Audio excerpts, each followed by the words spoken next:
this persona thing is like We're done. We're done. The persona thing. Look, I think it was more of a studio thing, to be honest. In the 30s, 40s, and 50s, even in the 60s, where they just had Cary Grant, and we're gonna put him in everything, and he's gonna be Cary Grant in everything. Hi, I'm Alex DeLerma, and this is the Cinema Gym. If these videos are helping you and you want to see some more, please like, subscribe, comment. Let's keep this thing going. Chris Coppola back in the Cinema Gym. Yeah, I'm back in the gym. Let's work out. It doesn't look like I've been in the gym, but I'm in the gym right now. I've been working out, kind of mentally. Hey. Yeah. This is a topic that I mentioned to you on the phone on a long drive, and I think it's interesting. Are screen personalities artists?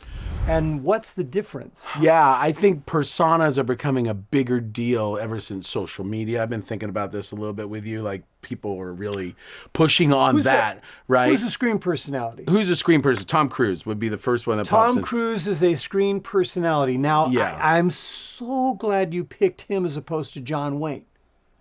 Also a screen personality. Yes, but I would argue that Tom Cruise has chosen to stay in his action persona, but he is also an artist. Yes, because early on, Born in the 4th of July, he's incredible. Paul Thomas Anderson's Magnolia. He should have won an Oscar for that. Yes. And there's a lot of people, look, there's this persona thing is like... We're done.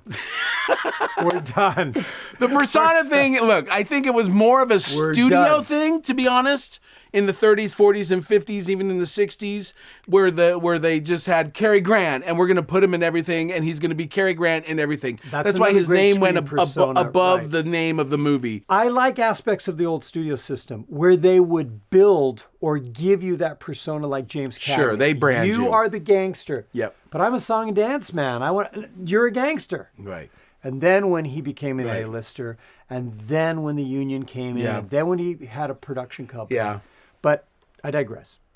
John Wayne was always a persona and a screen personality. Yeah, because he played a lot of westerns and a lot of war movies, but he was always John Wayne. It was the same. It was the same thing. It was leader of men. Yeah. Whether you're on the back of a horse or you're on a tank, he was leader of men, alpha male. I would love to see him in the Cinema Gym talking about the world of what became acting, right? This, because I think around the 70s, and I think people Charlton Heston even smelled it, right, happening. That's why he's doing Planet of the Apes and trying to break out into his more actory world. But then we had the birth of the Paul Newmans and the Robert Redfords and all those people who were like, yeah, I want to be a brand and a persona. Yes. But I also want to be an artist, real act, right? And now that's where Cruise. Connect that to Cruise. So Cruise did it. It's incredibly, right? He did this. I mean, we got to watch his whole Bible of work, right? From Risky Business to I just recently saw Taps, and he's fantastic in it. Amazing. And he wants to be, and I do believe he wants to be a great actor. I think he is a great actor. He is a great actor. Yeah, but then at a certain point, like you said, he got tied into this. I want to do this action stuff. You know, dude, that's some art in itself. Hanging off the side of a plane at 30,000 feet. That's fucking crazy. That's debatable, but 100%. He had a roadmap for his career that was very, very clear. You saw the directors he chose to work with. He was going for the classic, the heavy hitters. Yeah. Sidney Lumet. Oh, he worked with Kubrick. Kubrick. He was in his own sort of like film school because, as he says, I am a filmmaker. And that's something that from the Cinema Gym, and Angelica's back there, she would hear me lecture it in class every night. Like, you're not just an actor. You're a filmmaker. I have these directors in here, Mark, so that you can learn their vocabulary and so on. Persona. So let's, getting back on track, like, you could have a persona and it can make you a lot of money. But if that is what you want, I applaud you. On the other hand, if you entered into it as an artist and to go into deeper more meaningful films like the films that Merchant Ivory used to do. But that's a great little sort of segue of like that the artists that became personas now, right? Like the Anthony Hopkins of the world, right? I can call him Tony because I've worked with him. He has an ability to find himself in a film.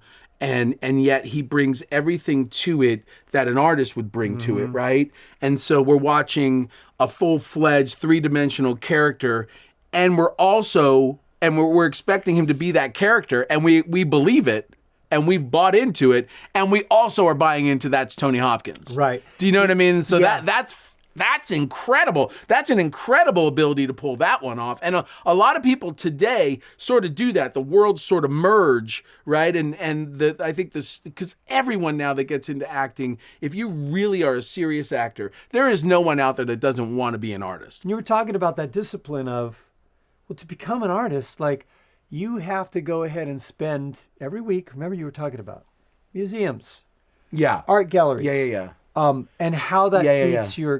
Just go ahead. Yeah, no, I mean, I didn't even understand that. I was lucky enough as an actor when I started, and this was back in the day when commercials made you quite a bit of money, so you didn't have to become a waiter or have a side job or anything like that. So I was able to. I had a lot of cash. I went to acting class 4 days a week. I taught children's theater on the weekends. I was I was acting 6 days a week, right? I was working my ass off. And Cindy used to tell me, go to the museums, go and listen to music and stuff that you might not ordinarily be interested in. An opera. And I walked through LACMA and I thought, this is nonsense. This is ridiculous. I'd look at a painting, I'd look at a painting, I'd look at a painting. And then I got to tell you, man, I was by myself, and this may sound pretentious. I don't care. I came around the corner and I saw a painting and I started to cry. And I connected to what that human being painted on that wall. Okay, now. And that's what I got, what she meant at that moment. Yes, and I want to make sure we're connecting the dots for any young actor. And that's the same thing driving at 11 o'clock at night, hearing a song that reminded you of your ex-girlfriend, and you start bawling. That's the same thing to me anyway. It is, but if you're just listening to the same hip-hop station or classic rock station, whatever the fuck it is, you got me cursing. You have to expand that range, because what happens with... I did the same thing. I forced myself to go to an opera, something I thought I would never do. It was amazing. Yeah. It was absolutely... Incredible. Now, I chose one that was directed by Baz Luhrmann. Okay. So I'm cheating a little bit, because that's a film director, right? And the unconscious mind, when you are feeding yourself, this artistic nutrition, whether it's, you know what, I'm going to read a book of poetry. Yeah. Once. Okay, if it's not my thing, it's not my thing. There's something that happens later, and I think you just talked about how you discovered it.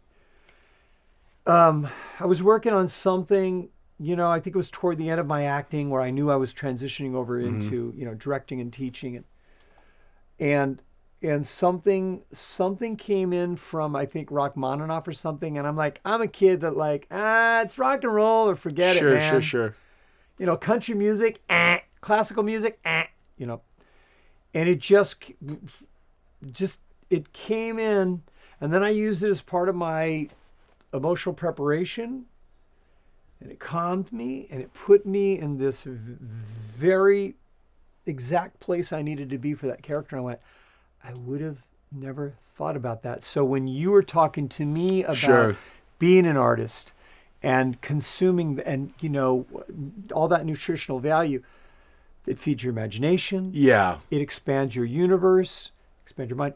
And then when you have that greater range, and then you that to me is an artist. Well, yeah. So I could give you one example of music affecting my art. So I got as I got older, I started making playlists as I would do a movie for that the character might be listening to, right? Just it might be a way in. It's not always the way in, but it might be a way in. And I was doing this into the inner life of the character, and I was playing this guy.